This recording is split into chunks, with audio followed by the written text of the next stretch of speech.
പറയാണ് മഹാനായ ഇബ്നു ഖയ്യിം, അറിവില്ലാത്തവർ ചെയ്യുന്ന ഈ പ്രവൃത്തി വെറുക്കപ്പെട്ട ബിദ്അത്താണ്. നിസ്കാരം തുടങ്ങുന്ന മാതിരി ആദ്യത്തെ തവാഫിൽ അല്ലാഹു അക്ബർ അങ്ങനെ നബി സല്ലല്ലാഹു അലൈഹി വസല്ലം പറഞ്ഞില്ല. എന്നിട്ട് നബി സല്ലല്ലാഹു അലൈഹി വസല്ലം കഅബയെ ഇടതുവശത്താക്കി. തവാഫ് ചെയ്യുമ്പോൾ നമ്മൾ ഇടതുവശത്തായിരിക്കും കഅബ. കഅബയുടെ വാതിൽക്കലോ പാത്തിയുടെ താഴെയോ ദുആ ചെയ്തില്ല. അതൊക്കെ ചെയ്തില്ല എന്ന് പറയണത് എന്തിനാ? ചെയ്യരുത് എന്ന് പറയാനാണ്. പുണ്യല്ലേ എന്ന് വിചാരിച്ചു നബി സല്ലല്ലാഹു അലൈഹി വസല്ലം ചെയ്യാത്തത് പോയി ചെയ്താൽ ആർക്കും ഒരു പുണ്യവും ലഭിക്കാൻ പോകുന്നില്ല. നബിയെ പിൻപറ്റുന്നതിന് മാത്രമാണ് പുണ്യം.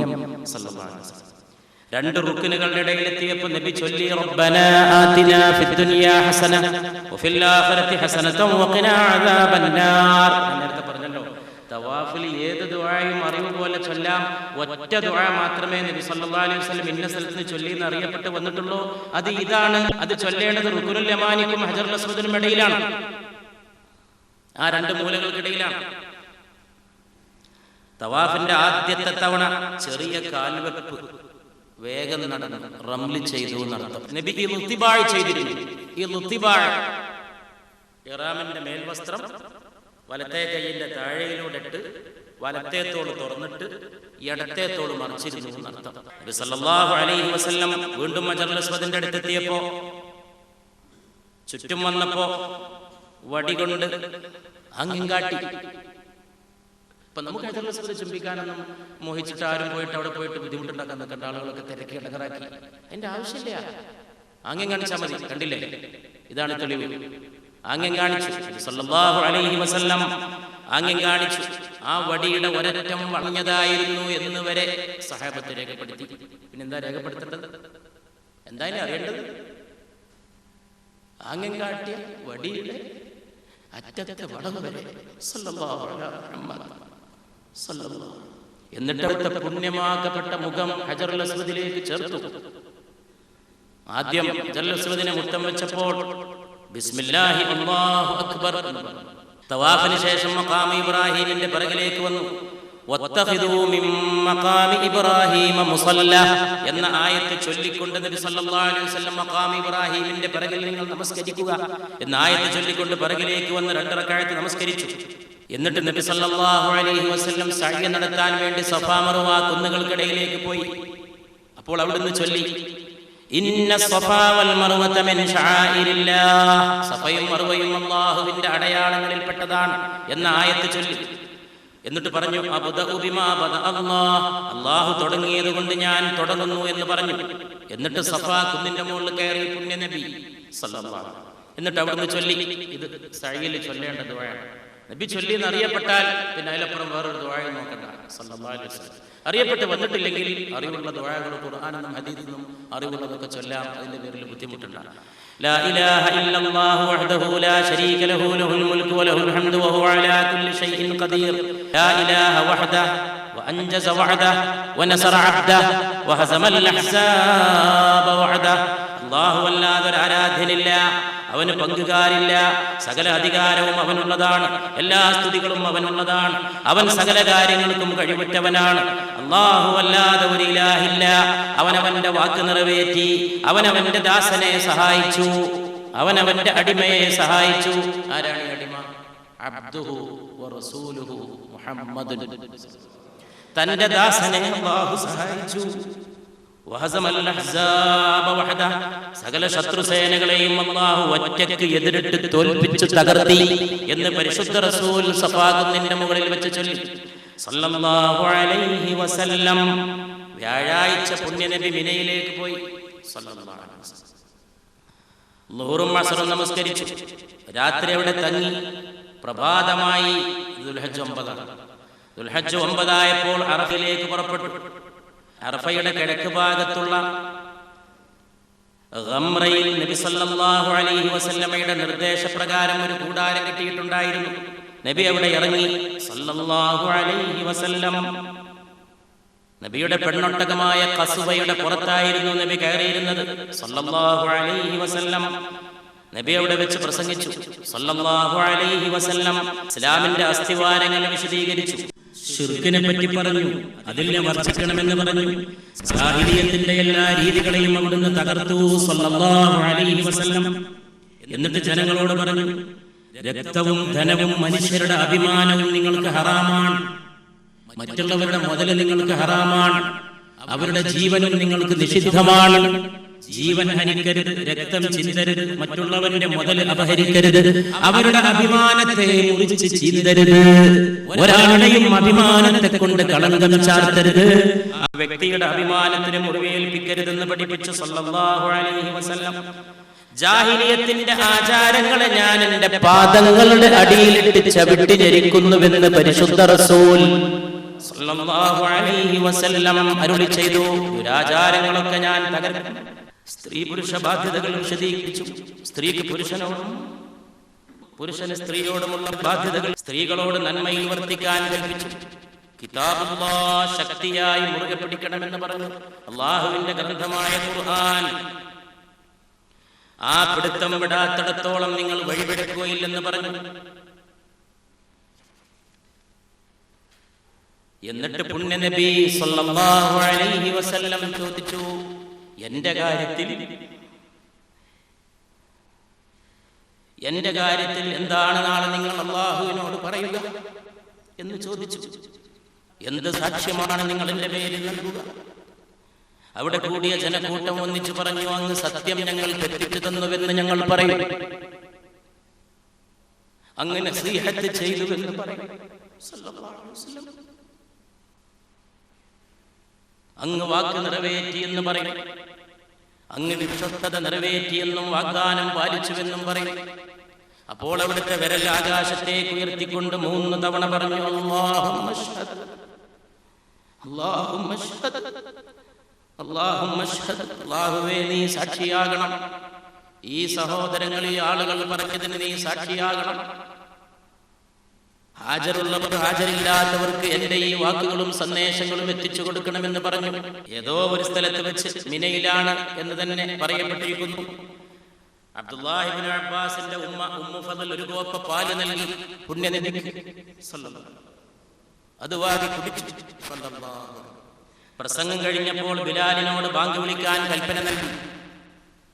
ളുഹർ 2 റക്അത്തും അസ്ർ 2 റക്അത്തും ചേർത്ത് നമസ്കരിച്ചു. മക്കക്കാരും ആ നിസ്കാരത്തിൽ പങ്കുകൊണ്ടു. നമസ്കാരം പൂർത്തിയാക്കാനോ ജംഅ് ഒഴിവാക്കാനോ മക്കക്കാരോടും നബി കൽപ്പിച്ചില്ല സല്ലല്ലാഹു അലൈഹി വസല്ലം. യാത്ര ചെയ്യാതെ മക്കയിൽ നിന്ന് ഹജ്ജിൽ കൂടിയവരോടും കൽപ്പിച്ചില്ല. ഫത്ഹ് മക്കയിൽ അങ്ങനെ കൽപ്പിച്ചിരുന്നു, അതുകൊണ്ടാണ് ഇവിടെ കൽപ്പിച്ചില്ല എന്ന് പറഞ്ഞത്. ഫത്ഹ് മക്കയിൽ മദീനയിൽ നിന്ന് യാത്ര ചെയ്ത് വന്നപ്പോൾ മക്കക്കാരോട് അവരുടെ നിസ്കാരം പൂർത്തിയാക്കാൻ കൽപ്പിച്ചിരുന്നു. അങ്ങനെ ഒരു കൽപ്പന കൊടുത്തില്ല. നമസ്കാരം പിരിഞ്ഞപ്പോൾ വീണ്ടും യാത്ര ചെയ്തു. മലയുടെ ഓരം ചേർന്ന് നിന്നു. കല്ലുകൾക്കിടയിൽ പോയിരുന്നു. ഖിബ്ലക്ക് നേരെ മുഖം തിരിച്ചു. ഒട്ടകപ്പുറത്ത് തന്നെയായിരുന്നു. അസ്തമയം വരെ ദുആ ചെയ്ത് കേണ് പറഞ്ഞ് പ്രാർത്ഥിച്ചു അല്ലാഹുവിനോട് അറഫയിൽ. അവിടെ കുറച്ച് ആളുകൾ ഇങ്ങനെ നബി സല്ലല്ലാഹു അലൈഹി വസല്ലം അവിടെ അടുത്തിങ്ങനെ കൂടിയിരുന്ന ആളുകളോട് പറഞ്ഞു, ഇവിടുന്ന് പോയിക്കോളൂ, ബാക്കി സ്ഥലങ്ങളിലും ഇരുന്നോളൂ. എന്തുകൊണ്ടെന്നാൽ മുഴുവൻ അറഫയിൽ നിൽക്കാനുള്ള സ്ഥലമാണെന്ന് പുണ്യ നബി പറഞ്ഞു സല്ലല്ലാഹു. വ്യക്തമാക്കി കൊടുത്തിട്ടില്ലെങ്കിൽ ബുദ്ധിമുട്ടില്ലേ? ലക്ഷക്കണക്കിന് ആളുകൾ ചെന്നിട്ട് നബി സല്ലല്ലാഹു അലൈഹി വസല്ലം ഇരുന്ന സ്ഥലത്ത് അന്ന് അവരിരുന്നിട്ട് അവിടെ തന്നെ ഈ ലക്ഷങ്ങൾ ചെന്നിട്ട് ഇരുന്നിരുന്നെങ്കിൽ എന്തായിരിക്കും ഇന്നത്തെ ഹജ്ജ്? വരാൻ പോകുന്ന ജനക്കൂട്ടവും നാളെ തന്റെ ഉമ്മത്തിന് സംഭവിക്കാൻ പോകുന്ന വർധനവും, സ്ഥലം അറഫയിൽ നിറയാൻ മാത്രം ഈ ഉമ്മത്തിൽ ആളുകളുടെ ഹാജിമാരുടെ വർധനവും എല്ലാം മുൻകൂട്ടി അള്ളാഹു അറിയിച്ചു കൊടുത്ത അവന്റെ തിരുദൂതർ സല്ലല്ലാഹു അലൈഹി വസല്ലം പറഞ്ഞു, വ്യാപിച്ചുകൊള്ളൂ, അറഫ മുഴുവൻ നിൽക്കാനുള്ള സ്ഥലമാണ്, താമസിക്കുന്നിടത്ത് തന്നെ ഉള്ളൂ, ഞാൻ നിൽക്കുന്നിടത്തേക്ക് തന്നെ വരണ്ട. അത് ഇബ്രാഹിം അലൈഹിസ്സലാമിന്റെ അനന്തരാവകാശമാണെന്ന് പരിശുദ്ധ നബി അരുളി സല്ലല്ലാഹു. അപ്പോഴേക്ക് നജ്ദിൽ നിന്നെത്തിയവർ ഹജ്ജിനെ പറ്റി ചോദിച്ചു. അപ്പോൾ നബി പറഞ്ഞു സല്ലല്ലാഹു അലൈഹി വസല്ലം, അറഫയുടെ ദിനമാണ് ഹജ്ജിന്റെ ദിനം എന്ന്. ദുആ ചെയ്യുമ്പോൾ നെഞ്ച് വരെ 2 കൈകളും പുണ്യ നബി ഉയർത്തി സല്ലല്ലാഹു അലൈഹി വസല്ലം. അറഫാ ദിനത്തിലെ ദുആ എല്ലാ ദുആകളെക്കാളും മികവുറ്റതാണ് എന്ന് പരിശുദ്ധ നബി സല്ലല്ലാഹു. എന്നിട്ട് അവിടുന്ന് പറഞ്ഞു, അല്ലാഹുമ്മ ലകൽ ഹംദു കല്ലദീ നഖൂൽ, അല്ലാഹുവേ ഞങ്ങൾ പറയുന്ന പോലെ നിനക്ക് സ്തുതി, വഖൈറൻ മിമ്മാ നഖൂൽ, ഞങ്ങൾ പറയുന്നതിനേക്കാൾ ഖൈറായ രീതിയിൽ നിനക്ക് സ്തുതി, അല്ലാഹുമ്മ ലക സലാത്തി, അല്ലാഹുവേ നിനക്കാണ് എൻ്റെ നിസ്കാരം, വനുസുകി എൻ്റെ ബലികർമ്മങ്ങൾ, വമഹ്യായ എൻ്റെ ജീവിതം, വമമാതി എൻ്റെ മരണം, വഇലൈക മആബി നിന്റെ അടുക്കലേക്കാണ് എൻ്റെ മടക്കം, വലക റബ്ബി തുറാദി എൻ്റെ അനന്തരം നിനക്കുള്ളതാണ്. അല്ലാഹുമ്മ ഇന്നി അഊദു ബിക മിൻ അദാബിൽ ഖബർ, ഖബർ ശിക്ഷയിൽ നിന്ന് ഞാൻ നിന്നോട് അഭയം തേടുന്നു. വവസ്വസതിസ് സദ്ർ വശതാതിൽ അംർ, നെഞ്ചിലുണ്ടാകുന്ന സംശയങ്ങൾ, ആശയക്കുഴപ്പങ്ങൾ, അതിൽ നിന്ന്.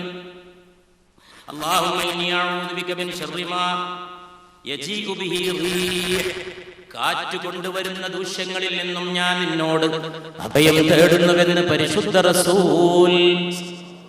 അല്ലാഹുമ്മ ഇന്നക തസ്മഉ കലാമി, മറ്റൊരു ദുആയിൽ അവിടുന്ന് അല്ലാഹുവേ എൻ്റെ സംസാരം കേൾക്കുന്നു, തറാ മകാനി ഞാൻ നിൽക്കുന്ന ഇടം നീ കാണുന്നു, എൻ്റെ രഹസ്യം നീ അറിയുന്നു, വഅലാനിയതി എൻ്റെ പരസ്യവും നീ അറിയുന്നു, വലാ യഖാ അലൈക ശൈഉൻ മിൻ അംരി, എൻ്റെ ഒരു കാര്യവും നിനക്ക് മറഞ്ഞതല്ല. അനൽ വായിസുൽ ഫഖീർ, ഞാൻ പാവം ആവശ്യക്കാരൻ, അൽ മുഖതീഫുൽ മുസ്തജീർ, ഞാൻ ആവലാതിക്കാരൻ, ഞാൻ സഹായം തേടി വന്ന അർത്ഥനക്കാരൻ, അൽ മുശ്ഫിഖുൽ മുഖ്തിഫുൽ മുഅ്തറഫി ബിദുനൂബി, സ്വന്തം പാപങ്ങളെക്കുറിച്ച് ഞാൻ നല്ല ബോധ്യമുള്ളവൻ. ഒരു ദോഷം ചെയ്യാത്ത റസൂലാണ് പാപങ്ങളിൽ നിന്ന് പൂർണ്ണമായി സുരക്ഷിതനായ മഅസൂമായ മുഹമ്മദ് റസൂലുള്ളാഹ്.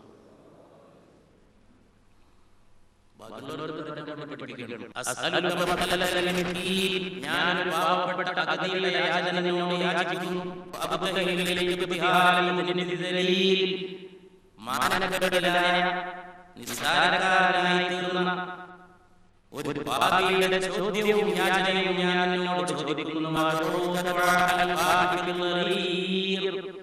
ഞാൻ സ്വന്തം കാര്യങ്ങളാൽ ഭയപ്പെട്ട് പേടിച്ചു പോയ ഒരുവന്റെ ദുആ നിന്നോട് പ്രാർത്ഥിക്കുന്നു. എന്റെ ശിരസ്സ്, എന്റെ പെടലി, എന്റെ ചുമൽ നിന്റെ മുമ്പിൽ കുനിഞ്ഞുപോയി. രണ്ട് കണ്ണുകളും നിന്റെ മുമ്പിൽ നിറഞ്ഞുപോയി. ശരീരം താഴ്ന്നു.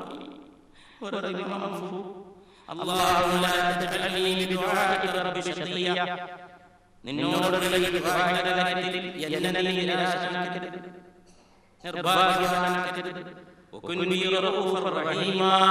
നീ എന്നോട് അലിവുള്ളവൻ കരുണയുള്ളവനുമാകണമേ. ചോദിക്കാൻ ഏറ്റവും ഉത്തമനേ, കൊടുക്കുന്നവരിൽ ഏറ്റവും ഉത്തമനേ അല്ലാഹ്. ലാ ഇലാഹ ഇല്ലല്ലാഹു വഹ്ദഹു ലാ ശരീക ലഹു ലഹുൽ മുൽക്കു വലഹുൽ ഹംദു ബിയദിഹിൽ ഖൈറു വഹുവ അലാ കുല്ലി ശൈഇൻ ഖദീർ എന്ന ദുആ ആവർത്തിച്ചുകൊണ്ടേയിരുന്നു. ഞാനും എൻ്റെ മുമ്പ് അമ്പിയാവും ഏറ്റവും കൂടുതൽ ഈ ദുആ ആവർത്തിച്ചിട്ടുണ്ട് എന്നൊരു ഹദീസിൽ പരിശുദ്ധ റസൂൽ പ്രസ്താവിച്ചിട്ടുണ്ട്. സല്ലല്ലാഹു അലൈഹി വസല്ലം, ലാ ഇലാഹ ഇല്ലല്ലാഹു വഹ്ദഹു ലാ ശരീക ലഹു ലഹുൽ മുൽക്കു വലഹുൽ ഹംദു ബിയദിഹിൽ ഖൈർ യുഹ്യി വയുമീതു വഹുവ അലാ കുല്ലി ശൈഇൻ ഖദീർ. അങ്ങനെയിരിക്കെ വഹയ്യ് വന്നു. അൽയൗമ അക്മൽതു ലക്കും ദീനക്കും വഅത്മംതു അലൈക്കും നിഅമതി വറദീതു ലക്കുമുൽ ഇസ്ലാമ ദീന. ഇന്നേ ദിവസം നിങ്ങളുടെ ദീൻ നിങ്ങൾക്ക് ഞാൻ പൂർത്തിയാക്കി, എൻ്റെ അനുഗ്രഹം നിങ്ങൾക്ക് ഞാൻ പൂർണ്ണമായി ചൊരിഞ്ഞു തന്നു, ഇസ്ലാമിനെ ദീനായി നിങ്ങൾക്ക് ഞാൻ തൃപ്തിപ്പെട്ടു തന്നു. വഹയ്യ് വരാൻ തുടങ്ങുമ്പോഴേക്ക് വഹയ്യിന്റെ ഭാരം കൊണ്ട് ഒട്ടകം ഇരുന്നു പോയി. ഒട്ടകത്തിന് ഒരടി മുന്നോട്ട് പോകാനോ തല ഉയർത്താനോ കഴിയാതെ വഹയ്യിന്റെ ഭാരം കൊണ്ട് പാവം ജീവി താണുപോയി. അങ്ങനെ വഹയ്യ് ഒട്ടകപ്പത്തിരിക്കുമ്പോൾ വഹയ്യ് വരുമ്പോൾ അങ്ങനെ സംഭവിക്കാറുണ്ടായിരുന്നു എന്ന ഹദീസിൽ വന്നിട്ടുണ്ട്. അബ്ദുല്ലാഹി ഇബ്നു ഉമർ റളിയല്ലാഹു അൻഹു, ഉമർ റളിയല്ലാഹുവിന്റെ മകനാണ്, നബിക്ക് വളരെ ഇഷ്ടപ്പെട്ട ചെറുപ്പക്കാരനായ സഹാബി. ഒരു ദിവസം അബ്ദുല്ലാഹിനോട് നബി സല്ലല്ലാഹു അലൈഹി വസല്ലം അബ്ദുല്ലാഹി ഇബ്നുവിനോട് പറഞ്ഞു, ജീവൻ പോകുമെന്ന് എനിക്ക് ആശങ്ക വരാറുണ്ട് വഹയ്യ് വരുമ്പോൾ എന്ന്. ഉമറിന്റെ മകനായ അബ്ദുല്ലാഹി ഇബ്നു ഉമർ. സെയ്ദ് ഇബ്നു സാബിത്ത് നബിക്ക് വളരെ ഇഷ്ടപ്പെട്ട കുട്ടിയായിരുന്നു, സഹാബി റളിയല്ലാഹു അൻഹു. സെയ്ദ് റളിയല്ലാഹു അൻഹു പറയാണ്, 4-ാമത്തെ സൂറത്തിലെ 95-ാമത്തെ ആയത്ത് ഇറങ്ങിയപ്പോൾ ഞാൻ ഉണ്ടായിരുന്നു റസൂലിന്റെ അടുക്കൽ. അപ്പോൾ നബി ഒരു അർദ്ധബോധാവസ്ഥയിലായ പോലെ, ഒരു പകുതി ബോധം വന്ന പോലെ. അപ്പോൾ കാലിൻ്റെ തുടയെടുത്തിട്ട് എൻ്റെ കാൽത്തുടയിലേക്ക് ചേർത്ത് വെച്ചു സല്ലല്ലാഹു അലൈഹി വസല്ലം. അപ്പോൾ ആ കാലിൻ്റെ കന എത്രയെന്ന് വെച്ചാൽ എൻ്റെ എല്ല് പൊട്ടിപ്പൊടിഞ്ഞു പോകുമായിരുന്നു എന്ന് എനിക്ക് തോന്നി. വഹ്യ് സല്ലല്ലാഹു അലൈഹി വസല്ലം. അങ്ങനെ അറഫയിൽ നിൽക്കുമ്പോൾ ഒരു സഹാബി വാഹനത്തിൽ നിന്ന് വീണു. മനസ്സിലാക്കണം, വീണ ഉടനെ മരിച്ചു. ഖിയാമത്ത് നാൾ വരെ ഉള്ളതിലേക്കുള്ള വകുപ്പൊക്കെ അവിടെ ചെന്നെ സംഭവിക്കണം. സല്ലല്ലാഹു അലൈഹി വസല്ലം. ആയിഷ റളിയല്ലാഹു അൻഹ ശ്രദ്ധയുണ്ടാവണം. എന്തിനാണ്? ലോകാവസാനം വരെയുള്ള സ്ത്രീ സമൂഹത്തിന് ഉദ്ബോധനം നൽകാൻ അവിടെ വെച്ച് തന്നെ നിർദ്ദേശം കിട്ടാൻ. ഉമ്മു സൽമാക്ക് അസുഖം വരണം. ഉമ്മു സൽമാ റളിയല്ലാഹു അൻഹക്ക് രോഗം വന്നത് പാവങ്ങളായ രോഗികൾ, വൃദ്ധന്മാർ. നിങ്ങൾക്ക് കാണാം തവാഫും സഅയും വണ്ടിയിൽ ഇങ്ങനെ ഉന്തിക്കൊണ്ടുപോകുമ്പോൾ മനസ്സിലാക്കണം, പുണ്യ നബിയുടെ പത്നിക്ക് രോഗം വന്നതുകൊണ്ട് ഈ പാവങ്ങൾ രക്ഷപ്പെട്ടു. സല്ലല്ലാഹു അലാ മുഹമ്മദ് സല്ലല്ലാഹു. അപ്പോഴൊക്കെ ചുണ്ടിലും ഖൽബിലും ഒരു സ്വലാത്ത് ഉണ്ടാകണേ. അല്ലാഹു അനുഗ്രഹിക്കുമാറാകട്ടെ. സഹാബി വീണ് മരണപ്പെട്ടു. വീണ സഹാബി മരിച്ചു. നബി സല്ലല്ലാഹു അലൈഹി വസല്ലം പറഞ്ഞു, ഇഹ്റാമിന്റെ വസ്ത്രത്തിൽ തന്നെ കഫൻ ചെയ്യാൻ പറഞ്ഞു. എന്നിട്ട് സുഗന്ധം പൂശരുത് എന്ന് പറഞ്ഞു. മരിച്ചാൽ സുഗന്ധം പൂശും, ഖബറിലേക്ക് കൊണ്ടുപോകും, പൂശരുത്. കാരണം ഇഹ്റാമിന് സുഗന്ധമില്ല. എത്ര വ്യക്തമാണ് ശറഇന്റെ അധ്യാപനം. വെള്ളവും ഒരുതരം ഇലയും ചേർത്ത് കുളിപ്പിക്കാൻ പറഞ്ഞു. തലയും മുഖവും തുറന്നിടണമെന്ന് പറഞ്ഞു. അപ്പോ ഇഹ്റാമിലായിരിക്കെ ഒരു ഹാജി മരണപ്പെട്ടാൽ എന്ത് ചെയ്യണമെന്നുള്ള വകുപ്പായല്ലോ. എന്നിട്ട് നബി സല്ലല്ലാഹു അലൈഹി വസല്ലം പറഞ്ഞു, ഖിയാമത്തിൽ ലബ്ബൈക അല്ലാഹുമ്മ ലബ്ബൈക എന്ന് ചൊല്ലിക്കൊണ്ട് ഈ സഹോദരൻ ഉയർത്തെഴുന്നേൽപ്പിക്കപ്പെടും എന്ന് പരിശുദ്ധ റസൂലുള്ളാഹി സ്വല്ലല്ലാഹു അലൈഹി വസല്ലം. നബി സല്ലല്ലാഹു അലൈഹി വസല്ലമയുടെ ഒട്ടകം ഇരുന്നു. ഉസാമ ഒട്ടകത്തിലുണ്ടായിരുന്നു. നബിയുടെ ഇഷ്ടപ്പെട്ട അടുത്ത സേവകൻ സെയ്ദിന്റെ കുട്ടി റളിയല്ലാഹു അൻഹുമ. നബി സല്ലല്ലാഹു അലൈഹി വസല്ലമ ഒട്ടകത്തിന് ഇറങ്ങിയിട്ട് മൂത്രിക്കാൻ വേണ്ടി പോയി. ഉസാമ വെള്ളം എടുത്തിട്ട് പിന്നാലെ ഉള്ളെടുക്കാൻ പോയി. കാലങ്ങൾക്ക് ശേഷം ഇബ്നു ഉമർ, അബ്ദുല്ലാഹി ഇബ്നു ഉമർ റളിയല്ലാഹു അൻഹു, ഉമർ അല്ലാഹുവിന്റെ മകൻ ഈ സ്ഥലത്ത് പോകുമ്പോൾ വെറുതെ വെള്ളം എടുക്കുമായിരുന്നു, ഉള്ളെടുക്കുമായിരുന്നു. നബിയുടെ സുന്നത്തിനെ ഇത്തിബാ ചെയ്യാൻ സല്ലല്ലാഹു അലൈഹി വസല്ലം. ആ സ്ഥലത്ത് തന്നെ പോയിട്ട് നബി സല്ലല്ലാഹു അലൈഹി വസല്ലം ചെയ്ത പോലെ ചെയ്യും. നിസ്കരിക്കാൻ സമയായോ, മഗ്രിബിന് ഒരുങ്ങണോ എന്ന് കൂടണ്ടവർ ചോദിച്ചു. അപ്പോൾ നബി സല്ലല്ലാഹു അലൈഹി വസല്ലം പറഞ്ഞു, വരട്ടെ, സ്ഥലം വരാൻ പോകുന്നുണ്ടെന്ന് പറഞ്ഞു. നിസ്കരിക്കാനുള്ള സ്ഥലം അസ്തമിച്ചു. അസ്തമിച്ചു കഴിഞ്ഞപ്പോൾ അറഫാത്ത് നിന്ന് പുറപ്പെട്ടു. ഉസാമയെ പിന്നിലിരുത്തി ഒട്ടകത്തിൽ. നബി നിശബ്ദനായി, വർത്താനൊന്നും പറഞ്ഞില്ല സല്ലല്ലാഹു അലൈഹി വസല്ലം. ഈ ഒട്ടകത്തിന്റെ മൂക്ക് കയറി നബി അടുത്തേക്ക് പിടിച്ചു സല്ലല്ലാഹു അലൈഹി വസല്ലം. ശരീരത്തിന്റെ അടുത്തേക്ക് പിടിച്ചു. എന്നിട്ട് നബി സല്ലല്ലാഹു അലൈഹി വസല്ലം പറഞ്ഞു, ജനങ്ങളെ മെല്ലെ പോവുക, ധൃതി നന്നല്ല എന്ന് പറഞ്ഞു. അപ്പോൾ ആളുകൾ മെല്ലെ പോകും സല്ലല്ലാഹു അലൈഹി വസല്ലം. വഴിയിൽ മുഴുക്കെ ലബ്ബൈക അല്ലാഹുമ്മ ലബ്ബൈക എന്ന തൽബിയത്ത് നബി ചൊല്ലിക്കൊണ്ടു. നബി സല്ലല്ലാഹു അലൈഹി വസല്ലം നേരത്തെ ഓതോടുത്ത് നിസ്കരിക്കണ്ടേ എന്ന്, നിസ്കരിക്കാരായോ എന്ന് ചോദിച്ചത് ഉസാമയാണ്. അസ്സലാത്ത് യാ റസൂലല്ലാഹ്, നിസ്കാരം ആയോ യാ റസൂലല്ലാഹ് എന്ന് സെയ്ദിന്റെ മകൻ ഉസാമ അവിടുത്തെ സേവകൻ ആവേശത്തോട് ചോദിച്ചു. നബി സല്ലല്ലാഹു അലൈഹി വസല്ലം പറഞ്ഞു, നമസ്കാരം വരാനിരിക്കുന്നു എന്ന് പറഞ്ഞു. അറഫയിൽ മഗ്രിബ് നിസ്കരിക്കണില്ല, മുസ്ദലിഫയിൽ രാപ്പാർക്കുന്ന സ്ഥലത്ത് പോയിട്ടാണ് മഗ്രിബ് നിസ്കരിക്കുന്നത്. അതിന്റെ മാതൃകയാണ്. യാത്ര തുടർന്ന് മുസ്ദലിഫയിലെത്തി, രാപ്പാർക്കുന്ന സ്ഥലത്തെത്തി, വീണ്ടും ഒതുകൊടുത്തു. അപ്പോൾ അവിടുത്തെ ഒരു ഒതുകൊടുക്കൽ സുന്നത്താണ്, പഠിച്ചേക്കണം. കേൾക്കുന്നവർ ഒതുണ്ടെങ്കിൽ വെള്ളം ഇഷ്ടം പോലെ ഉണ്ടാവും, എല്ലാ സൗകര്യവും ഉണ്ടാവും, ഇഷ്ടം പോലെ ടോയ്ലറ്റുകളും സൗകര്യങ്ങളൊക്കെ ഉണ്ടാവും. ചെല്ലുന്നിടത്തൊക്കെ അതാണ്, വെള്ളത്തിന് യാതൊരു ബുദ്ധിമുട്ടുണ്ടാവും. സ്ത്രീകൾക്കും പുരുഷന്മാർക്കും ഇഷ്ടം പോലെ.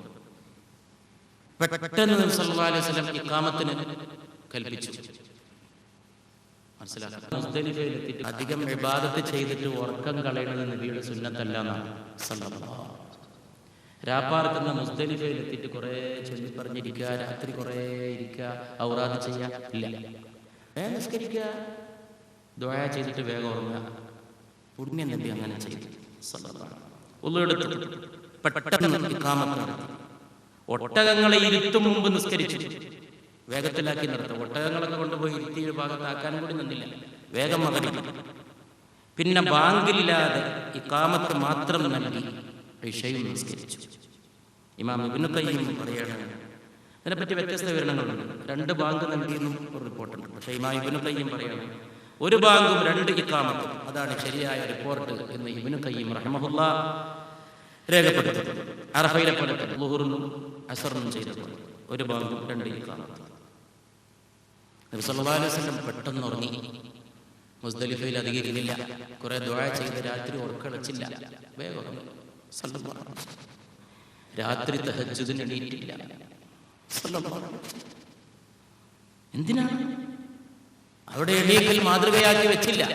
ക്ഷീണിച്ചു വന്ന് കിടന്നുറങ്ങാൻ അറഫയിൽ വൈകുന്നേരം വരെ നിന്ന ഉമ്മത്ത് നബി ചെയ്താൽ അവിടെ എല്ലാവരും തഹജ്ജുദ് പിന്നെ പുണ്യാക്കി. വേണ്ട, അന്നത്തെ ദിവസം ഒഴിവ് തഹജ്ജുദ് നിസ്കരിക്കുന്നവർ പോലും അന്ന് ചെയ്യണമെന്നില്ല. പുണ്യ നബിയെ പിൻപറ്റണമെന്ന് വലിയ മോഹമുള്ളവർക്ക് സല്ലല്ലാഹു അലൈഹി വസല്ലം. അതാണല്ലോ മോഹങ്ങളുടെ മോഹം. പെരുന്നാളിന്റെ രാത്രികളിലും നബി അങ്ങനെ ചെയ്തിട്ടുണ്ടെന്ന് ഇമാം ഇബ്നു ഖയ്യിം പറയുന്നു റഹിമഹുല്ലാഹ്. തഹജ്ജുദിന് എണീക്കാതെ നബി സല്ലല്ലാഹു അലൈഹി വസല്ലം സുബ്ഹിക്ക് ഉണർന്നിട്ടുള്ളൂ. ഫജ്റിന്റെ വഖ്തിൽ ആദ്യം തന്നെ നബി എണീറ്റു സല്ലല്ലാഹു അലൈഹി വസല്ലം. ബാങ്കും ഇഖാമത്തും നിസ്കാരം നടത്തി. അപ്പൊ ബലിയുടെ ദിവസമായി ദുൽഹജ്ജ് 10, പെരുന്നാളിന്റെ ദിവസം. വീണ്ടും യാത്ര ചെയ്തു. മശ്അറുൽ ഹറാമിലെ താമസ സ്ഥലത്തെത്തി. ഖിബ്ലക്ക് നേരെ തിരിഞ്ഞു ദുആകൾ നടത്താൻ തുടങ്ങി. ദുആ, തദർറുഅ്, തക്ബീർ, തഹ്ലീൽ, ദിക്ർ, അല്ലാഹുവിനെ ഓർത്ത് അല്ലാഹുവിനെ സ്തുതിച്ച് പറയാൻ തുടങ്ങി. ഉദിച്ച വെളിച്ചമായപ്പോ അറൂ ഇബ്നു മുഫ്രിസ് തായി എന്ന ആൾ വന്ന് ചോദിച്ചു, യാ റസൂലല്ലാഹ്, ഞാൻ ജബലുൽ തൈയിൽ നിന്ന് വരെയാണ്. വാഹനത്തെ ഓടിച്ചു, ഒരുപാട് ക്ഷീണിച്ചു പോയി. ഓരോ മലയിലും ഞാൻ പാർത്തു, പല മലയിലും ഞാൻ കഴിച്ചുകൂട്ടി. എൻ്റെ ഹജ്ജ് ശരിയായി. നബി സല്ലല്ലാഹു അലൈഹി വസല്ലം പറഞ്ഞു, നമ്മുടെ ഈ നിസ്കാരത്തിൽ പങ്കുകൊള്ളുകയും നമ്മളെത്തിയിടം വരെ നമ്മോടൊപ്പം താമസിക്കുകയും ചെയ്തവരുടെ ഹജ്ജ് പൂർണ്ണമായിരിക്കും. നമ്മൾ ചെയ്ത മാതിരി നമ്മളോടൊപ്പം ചെയ്തവരുടെ ഹജ്ജൊക്കെ പൂർത്തിയായിരിക്കും. നിങ്ങൾ ചെയ്തതും നമ്മൾ ചെയ്ത കൂടെ ആണെങ്കിൽ ആ ഹജ്ജ് പൂർത്തിയായിരിക്കുന്നു. വേറെ എന്തെങ്കിലുമൊക്കെയാണ് ചെയ്തതെങ്കിൽ അത് പൂർത്തിയായിട്ടില്ല. നബി സല്ലല്ലാഹു അലൈഹി വസല്ലമയുടെ മാതൃക മുസ്ദലിഫ മുഴുവൻ പാർക്കാനുള്ള ഇടമാണെന്ന് പുണ്യ നബി നിർദ്ദേശിച്ചു സല്ലല്ലാഹു അലൈഹി വസല്ലം. മുസ്ദലിഫയിൽ നിന്ന് ഫദ്ൽ ഇബ്നു അബ്ബാസിനെ പിറകിലിർത്തിയിട്ട് നബി പുറപ്പെട്ടു സല്ലല്ലാഹു അലൈഹി വസല്ലം. നബിയുടെ എളാപ്പയായ അബ്ബാസിന്റെ മകൻ ഫദ്ൽ തൽബിയത്ത് ചൊല്ലി. ഉസാമ ഇറങ്ങി. നബിയുടെ കൂടെ ഉണ്ടായിരുന്ന ഉസാമ ഒരു ഖുറൈശി സംഘത്തോടൊപ്പം നടന്നു. ഇബ്നു അബ്ബാസിനോട് നബി സല്ലല്ലാഹു അലൈഹി വസല്ലം വഴിയിൽ നിന്ന് 7 കല്ല് പെറുക്കാൻ പറഞ്ഞു. ഇപ്രകാരം റമദ് ചെയ്യുക, ദീനിൽ തീവ്രത കാണിക്കുന്നതിൽ നിന്ന് അകന്നു നിൽക്കുക എന്ന് നബി പറഞ്ഞു സല്ലല്ലാഹു അലൈഹി വസല്ലം. ഇങ്ങനെ അറിയണം, ചെറിയ കല്ല് ദീനിൽ അതിര് കടക്കരുത്. ദീനിൽ അതിര് കടന്നവർ നശിക്കുകയുണ്ടായി എന്ന് പുണ്യ നബി ഉണർത്തി സല്ലല്ലാഹു അലൈഹി വസല്ലം. അപ്പൊ ബനൂ ഹശ്അമിലെ സുന്ദരിയായ ഒരു സ്ത്രീ കടന്നു വന്നു. വൃദ്ധനായ തന്റെ പിതാവിന് വേണ്ടി ഹജ്ജിന് ചെയ്യാൻ അനുമതിച്ചു. എൻ്റെ ബാപ്പാക്ക് ഒരുപാട് പ്രായമായി, അതും അവിടെ ചെന്ന് വിധി വരണം. വേറൊരാൾക്ക് വേണ്ടി മറ്റൊരാൾ ഹജ്ജ് ചെയ്താൽ സ്വീകരിക്കുമോ എന്ന മസല